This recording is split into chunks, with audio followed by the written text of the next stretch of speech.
सततच्या पावसामुळे सगळ्यात जास्त नुकसान झाले। गोदावरीसह उपनद्यांना आलेल्या पुरामुळे नदीकाठच्या शेतजमिनी वाहून गेलेल्या आहेत। सोयाबीन, कापूस आणि इतर पिकांचंही मोठं नुकसान झाले। आजही बऱ्याच शेतामध्ये पाणी साचल्याची अवस्था आहे। सोयाबीन पिकाचा अक्षरशः चिखल झालाय।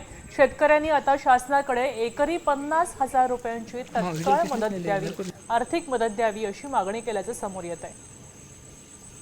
या परिस्थितीचा आढावा घेतलाय आमचे प्रतिनिधी संजय सूर्यवंशी यांनी।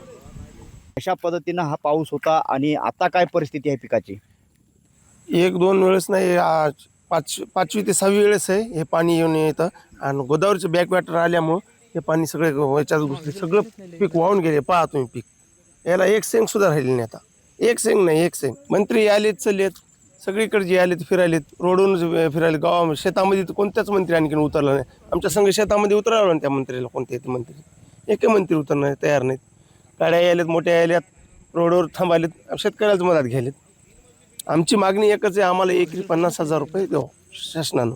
असा भरपूर प्रचंड पाऊस झालेला आहे आणि सोयाबीन हे मातीमोल झालेलं आहे, याच्यात काहीच राहिलं नाही। आता शासनानं असं विनंती करावं की अशी कमीत कमी 50,000 रुपये एकरी द्यावं, आणि हे दिलं तरी त्याचं काही समाधान होऊ शकत नाही शेतकऱ्याचं। उगा लढलेली आशा पुसायचं काम आहे। संजय सूर्यवंशी, साम टीव्ही न्यूज, सेलगाव, नांदेड। आता isakal.com आहे देशातील नंबर 1 ची मराठी न्यूज वेबसाईट। प्रत्येक अपडेटसाठी isakal.com ला नक्की भेट द्या।